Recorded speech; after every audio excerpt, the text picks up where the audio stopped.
Hi everybody, welcome back. Thank you so much for tuning in. This is Stacy with the Family Affair Productions. I haven't uploaded in a minute, so I'm really happy to be back. I've been working on our website, which is almost finished, putting finishing touches on there, Family Affair Productions, LLC.com. So by the time you see this or hear this, if you're listening on a podcast platform, check us out again. That's a Family Affair Productions, LLC.com. And so, again, welcome. Thank you for tuning back in. First, I want to congratulate everybody who it's the end of the school year. So, if you have a graduate who just finished 12th grade and you're done with school, hooray to you. Congratulations. If you do not have a graduate and you're still educating children, you made it to the end of the school year. Hats off to you. Congratulations. The title of this episode is Be Strong and Courageous. And the title of this comes from actually a recording I played in our last episode, which is In the Nick of Time. And one of the things I noticed in the recording, and the recording I played was from back in January of 2020 when we first started homeschooling. Those were our first days. And as I listened to it again, and I posted just in the nick of time, but when I heard that, after the recording played, I talked about, how I wasn't sure what was happening. And, I touched on how terrified I was at that time. But it was only after that I began to see the revelation of and remember the part of the recording that talked about where I said, be strong and courageous. And so as I began to meditate on that and think about, did I even know at that time, right, how important those words would be or exactly what it meant, right? So many times, and I've said it before, if you know and if you've been around and listening to me and following along with episodes, you know I am a believer, right? And so, and I read the scriptures quite often. And I've read Be Strong and Courageous many times. So I went back and I looked at some of my notes, because, I journal everything, right? And every time something was written about being strong and courageous, there was some obstacle, some adversity that someone was facing, or they were stepping and walking into a season that would cause for them to have strength and courage to even realize the dream, to even walk in the season that was in front of them, right? So that's what I'm sharing today. To be strong and courageous. Because and this is, even if you're not a parent who wants to homeschool, even if you just happen to stumble upon my podcast, or, you stumbled on our page on Google and you clicked the link and you went to the website, or you were on YouTube and you saw something, you just kind of wanted to see, what is this lady talking about, right? Being strong and courageous as you go into a season applies to so many areas of so many people's lives, because we don't know what's in front of us. And so as I thought about it in reference to me going into homeschooling as a homeschool parent, walking away from my job, saying I'm not coming back. I don't know what to tell you. I got something else I got to do, right? Walking into something that, as close as I came to be an educator before, I've shared it, was as a school bus driver. Teach the kids the rules of the bus, 50 feet away from my bus, don't cross until I tell you it's safe, sit down, blah, blah, blah. Real simple, right? Difficult in its own right. Challenging, that's a better word. But that's it. And then the first years, their primary years, I educated them. I taught them their ABCs, taught them how to tie their shoes, taught them to count, etc., etc. Other than that, I had been trained, or conditioned is a better word, that someone else can take it from here.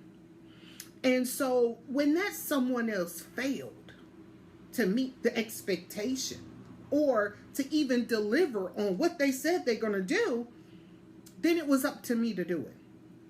So that's where the courage part came in, right? That I was going to have to be courageous, not knowing what to expect, not knowing what was in front of me.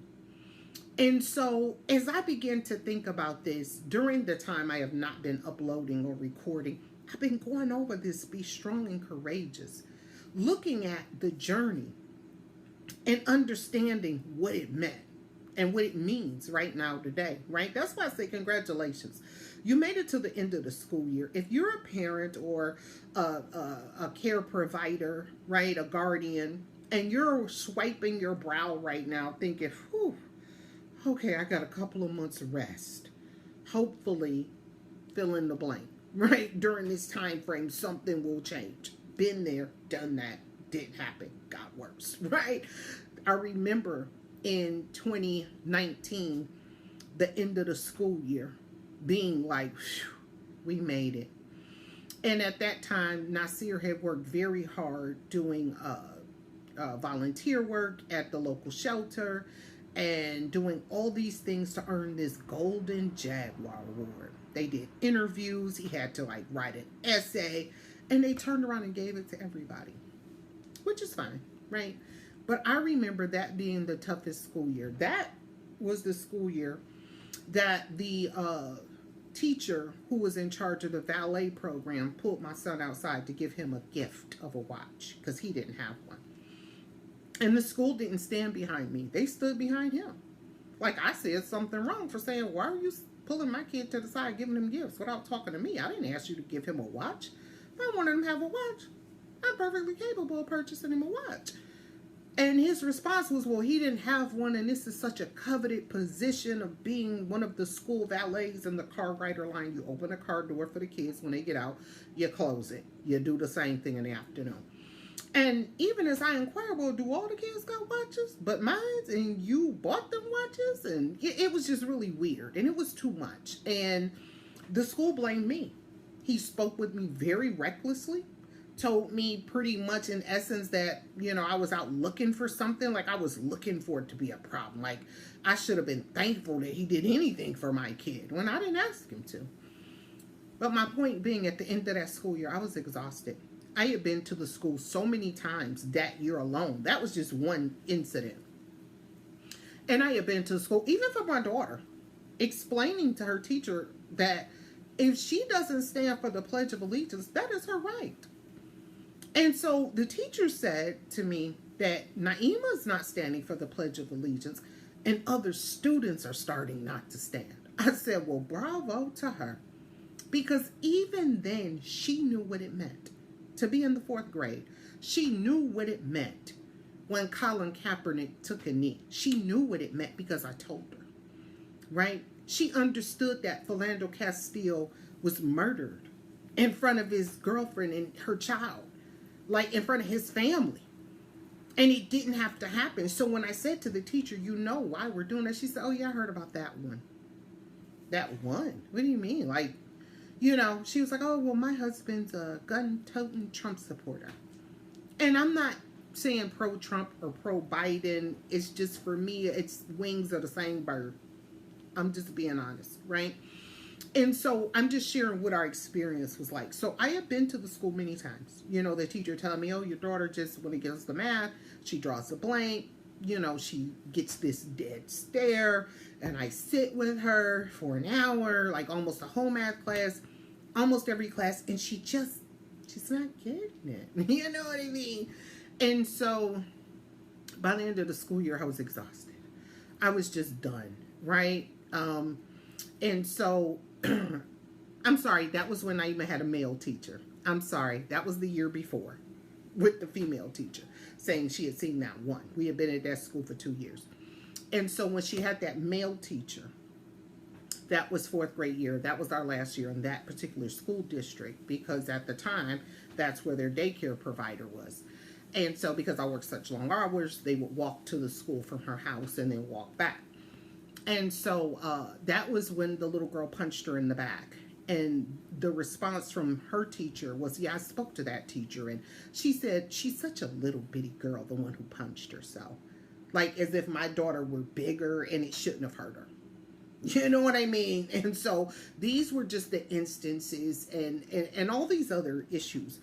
And so at the end of the school year, my point being, I was exhausted and I was done. And I remember wiping my brow, being so thankful for the summer that we didn't have to do that anymore for right now, that we had a reprieve.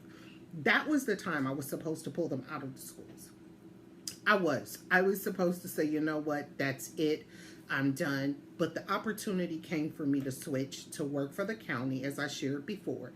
And the hours would be from 8:30 to 5. It would be predictable hours, Monday through Friday. There would be no weekends. There would be no late nights. There would be no third shift going to meet workers. I would be working over at the hospital, helping chronically ill patients, get in touch with resources, connecting with them. Pretty much the same thing, just in a medical field, right? And so, and the money was good. It was about the same. The benefits, still the same. And so that's all I could think about, that this was an opportunity, because again, I was still chasing what I believe to be the measure of success.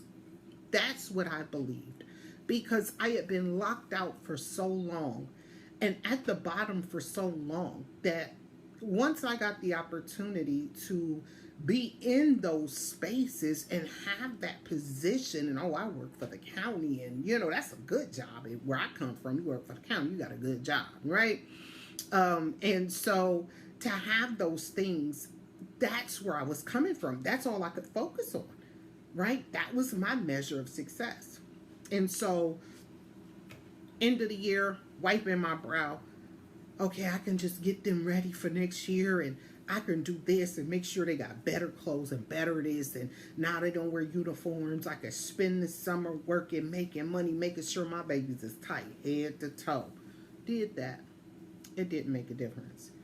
If you're a parent and right now you're as exhausted as I was then, it might be time to make a change. I was thinking this morning, and I was thinking about the Matrix, right? And I know I get it. It's the Matrix. But one thing I learned through this process is I began to look back. It's the end of the year, so I've been doing some reflection, right? Not so much reading through my notes as I was about a couple of weeks ago, but now just mental reflection. And as I look back on that time, I think, man, be strong and courageous is an understatement. This has been an absolute roller coaster. And I figured out why. So what happens, again, I'm thinking this is the level of success. This is what I've been conditioned to do. This is what happens. You go to school. I go to work. We come home, right? It's just this program that we're a part of. When you step out of that, when you even dare to challenge that, that's when the battle begins. See, you have battles and challenges when you're in this matrix. You do. It's expected. And then there's always it's like this cookie cutter resolution. It's, you go through the process and you trust in yourself and you blah, blah, blah, and you do all these things and boom, it works out, right? Okay. When you step outside of that, game on. Because there's a void that's left. It's like if you've ever seen the movie The Matrix, remember they had the little thing that took the thing and put it in his head or something, and he was in a pod and he woke up and he took this breath, right? Well, there was a void there, right? When he stepped out of the Matrix, there was a void. What I've realized is when you step out of your own personal matrix, whatever that may be, whether you decide you're not going to homeschool or that you're going to start a business or whatever change that you are making, you're getting away from toxic relationships, you're fill in the blank, right? You know your story. I'm just sharing mine. When I decided, and this happened long ago in many phases, but this homeschooling was just like, okay, you've gone too far. You've really lost it now. You're really out the matrix, right?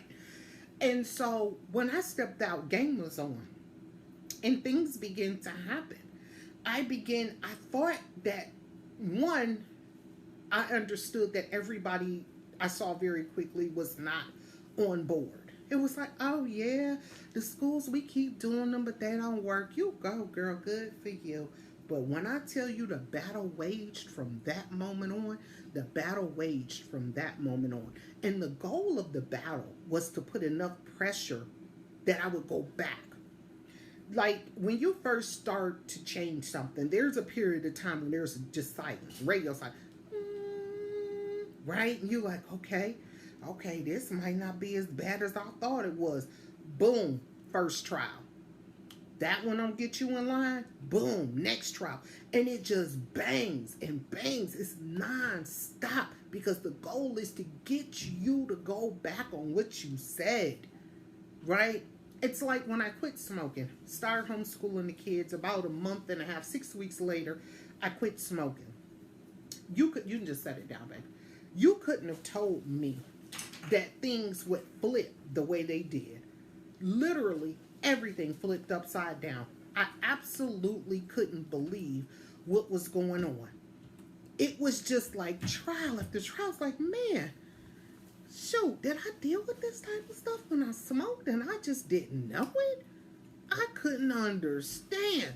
But now that I'm removed, I said, oh, there was a void there, right?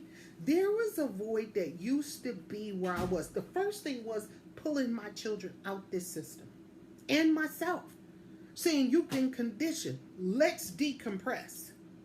And then so much so that I said, you know what, I'm about to let this go too. I'm tired of this. I've been tired of these cigarettes. I'm walking away. Boom, next day. I done caused a ripple, a wave, right? Keep going. Through the fall, through that winter, right? Family problems. Boom, big explosion. Punch, not physically, right? But just all this drama and turmoil. It was like, man, I was barely holding on. I remember after I quit smoking and I don't know when, but at some point my thoughts begin to race. Probably as the nicotine, because I used nicotine patches for about a month, right? So from February to March something. And then after that box ran out, I said, you know what? I bought another pack that was like the lower dose. And I like to put oil on my skin. And so I put the little patch on, it kept slowing down. I said, you know what? I'm not going to be stuck on these patches forever. So I stopped, right? So 4 weeks worth of patches. I went cold turkey after that. And from that moment on, oh, listen, at some point my thoughts began to race. Like I could not hold the thought. So that probably happened about April or May. Because as the nicotine, tar, and rat poison, and whatever else was in the cigarettes that I was accustomed to having, ingesting, began to come out my body, my mind would get to rest. And it was just a struggle. And then I had all these emotional triggers from family and family drama and drama with my older kids. And so we made it through the summer. And when I tell you, I was barely holding on, right? Boom, boom. Made it through the summer. Next semester of homeschool. This time, okay, I'm ready. I'm going to get a schedule together. We're going to have a schedule. We're going to do things a certain way. We're going to have us a little experiment we're just going to do it all, right? Here comes the same triggers again. Hey, oh, we didn't mean it. Hey, I know we all fell out before. Let's get back together again. Go back. I'm walking into the same thing. That's what I mean when I talk about journaling. Because after the next experience, I went out of town with some family and things went horribly wrong right away. I realized that I had walked into something that I had no idea what was going on. I was so wrapped up in moving us forward and deconditioning that I didn't realize that everybody is not where I was.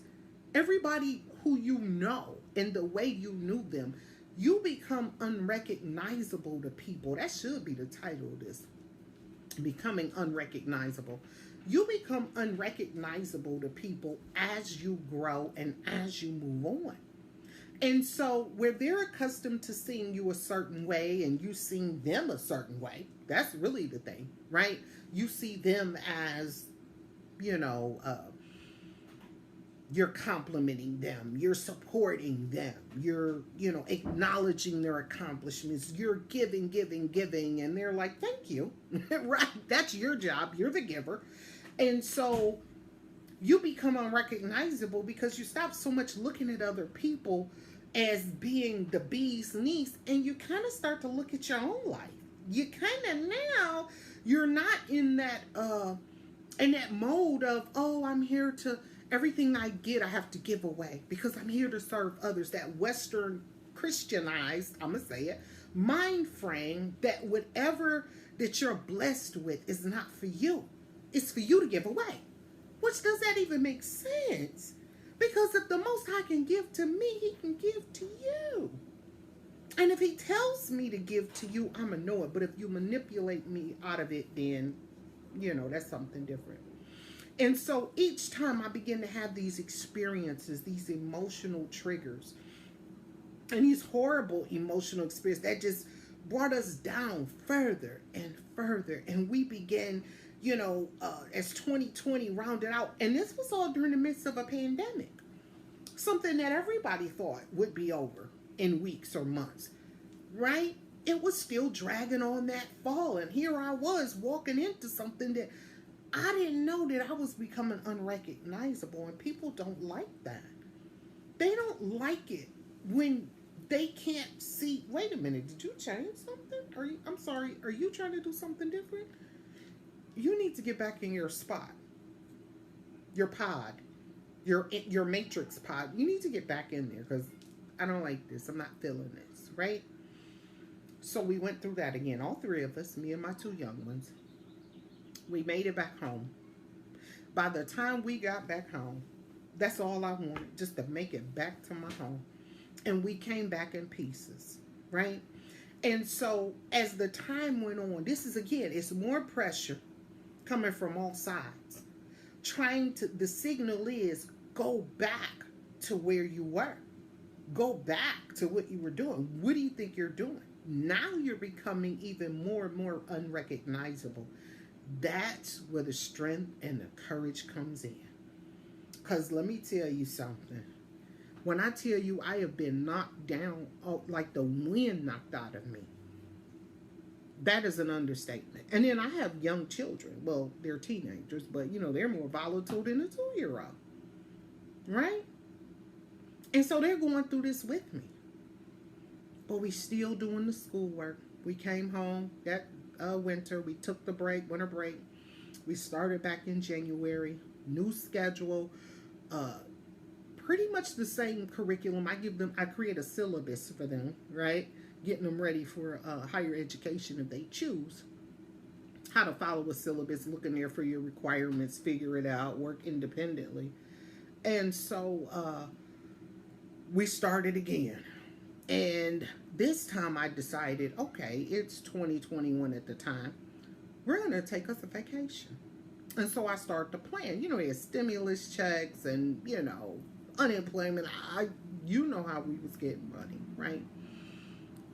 And then the same emotional triggers, the same people coming around me saying, are you back to your regular self? Or are you still trying to be unrecognizable? Right? All the things. And it's not just those people It's something that changes about your aura, about the energy you give off when you decide to make a change. So when you go in places and when you move a certain way, people see you, right? And so we went to Santa Monica. Before we went to Santa Monica, I got this really cute dress and I could fit it. After not smoking and gaining weight and trying to work out and trying to lose weight, I really worked on trimming down and I was doing well. And then the emotional trigger came, and what did I go back to do? Go back to eating, me and my kids. Because what I eat, they eat. When I buy McDonald's, they eat McDonald's, right? And so we went to Santa Monica. We were all juicy. We laugh at these pictures. We have to warn each other before we show these Santa Monica pictures. As a matter of fact, on our website, under World Travelers, there is a picture of us in Santa Monica. And you will see my face is much juicier in that picture than it is now, right? All three of us look super juicy. And then you'll see there's a picture of us at the gym, which is like a current day picture of slimming down, looking good, getting there. And so being strong and courageous is just, it's deeper than what you think. It's deeper than what I thought. There were so many times throughout, from December 2019, the first part of, the second half of the school year, and then 2020, 2021, 2 whole school years. There were so many times that I wanted to give up. There were so many times that I didn't think we would make it. I am so, and congratulations to me as a homeschool parent for making it through another year. It's not the homeschool. It's all the other pressures that come when you decide to do something different. If you start your business, it's not going to be your business. You know your business. This is you. This is what you do. It's going to be all the pressures that come. If you're into a new relationship, it's not going to be you and your other significant other. Y'all going to be good. It's going to be all the other pressures that come. That's where the strength and courage part comes in.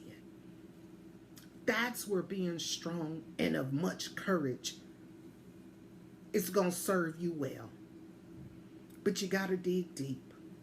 And you got to play the long game. That's what I realized. That through all of this time, these 2.5 years, from 2019 to 2022, it's like 3 years, but 2.5 because we started in January, at the end of December, whatever. All of this time, everything has been, the pressure has been to get me back into the pod, the little matrix pod. It's been to get you back into the little matrix pod. That's what the pressure is for, to make you go back, because there's a void. And why try to fill the void with something else when you fit perfectly? You fit that spot perfectly. You've been there all that time, your whole life. You've been in that one spot. Now I got to get somebody else to fit there? No, they got to fit in their spot. This spot is yours. And any day you're ready, you can go back. And guess what? Everything you walked away from, it's going to be waiting for you then too. That's where I'm at. I'm not going back. We finished out this year. I just finished earlier recording Nasir and Naima and doing an interview with them about their homeschool experience, some of the things they learned as homeschoolers. And it was enlightening for me because they're honest. They're brutally honest. You ask them and they will tell you. And so, whereas I thought they would be like, oh yes, my mom and I homeschool and it's the best. And no, they were like, no, it's been some challenges. It's been a roller coaster. So they literally are saying exactly what I'm saying, but in their way as children. And so it only helped confirm what I thought. Like, dang, I know I'm not crazy. It's the pressure. And the pressure is meant to push you in a certain way so that you will yield unto whatever it may be. Right? You're going to be unpopular. People, they not going to want to deal with you. Or if they deal with you, they're going to want to deal with you recklessly. Maybe they dealt with you recklessly in the past and they want to deal with you recklessly now. And you're like, hold on, that don't fit. Them shoes I used to wear, they don't fit. Don't try that. Don't do that. They're going to come back like that. Right? They're going to want to, what I found is people don't like to see you change because it really reflects them. They're afraid to change. Not everybody can stand alone. Not everybody can stand alone. I didn't know that. I've been standing alone my whole life. Right? Good, bad, or indifferent. Not everybody can stand alone. And they're not willing to do that. So they go along, they get along, they go. And some of us just don't fit. I'm just a square and I don't fit into a circle, or I'm a circle, I don't fit into. I'm a square that don't fit into a circle. Because a circle technically can fit into a square. It'll just have a little space. So you can kind of fit. I think I'm a square that just will not go into a circle. It's just not happening, right?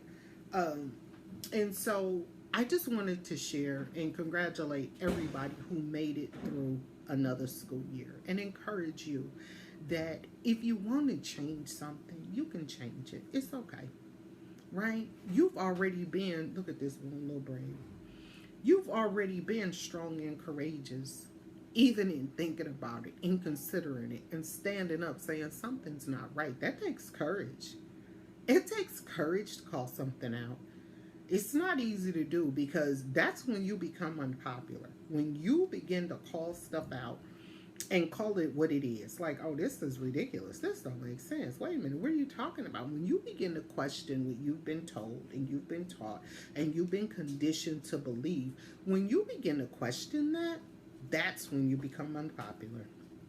The fact that you're even questioning it, hats off to you. Good for you. Because I'm still questioning everything. Everything. I am not taking anything for granted, right? And so as you move through, don't be afraid to be the change you want to see. Because nobody else, people are comfortable with where they are and they're comfortable with where you are, truth be told. People are comfortable with where you are. So you have to become comfortable being uncomfortable. That's where I am. And when I tell you I'm becoming, it's like you can't do the splits, but you've been stretching to try to get those muscles loose. And you lay there and however far you can stretch and you laying there breathing like, oh my goodness, it feels like I'm going to pass out because I'm so uncomfortable. That's where I'm at. I have become comfortable being uncomfortable. I'm becoming. I haven't become. I'm becoming. Right? And so that's what I want to encourage you to. So just real quick, I try not to hold you for too long because I want you to keep coming back to find out what's next. I want to tell you on our website, I created a link. I'm going to host an information session next month in July on the 17th at 5 o'clock Pacific Standard Time from 5 to 6:30.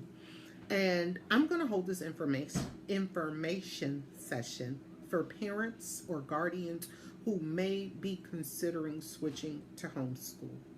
And so one of the things that my goal is to be what I needed. Does that make sense? To become what I needed. When I decided to homeschool, it was all like, it was raggedy. I was just trying to figure it out. And I just knew what was happening wasn't okay. And that if I didn't act right away, that I didn't know what was going to happen next. I was afraid I would lose my kids. And not like the state or lose them, but to lose them. Right? That they wouldn't be the same. Right? That it would be a point where I couldn't turn back. There was no turning back point. You know what I mean? So that's that just in the nick of time moment. I understood that I was there. Right? And so the information will cover 5 steps that you'll need to take. The first 5 steps, which I think are critical if you're going to begin to homeschool your children, right? How do you do it? What do you do? And that's what we're going to do. So there's a link. Yes, there's a cost involved.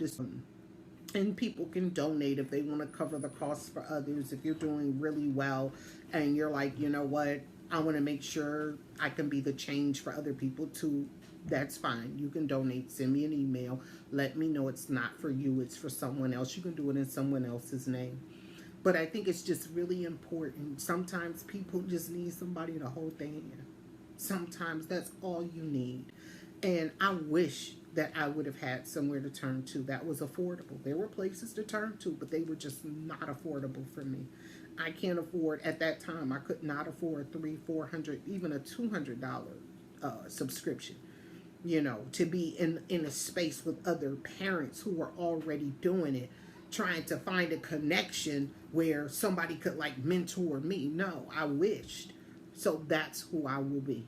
That place where people can go to and say, well, hey, what is the first thing, second thing? Because the first thing you need to do is easy. What about after that? How do I do this? And so that's what those information session, that's what the July one will be. And I may do a second in August. And I've got a couple other ideas where we'll see how that goes. But I'm here and I want to be here.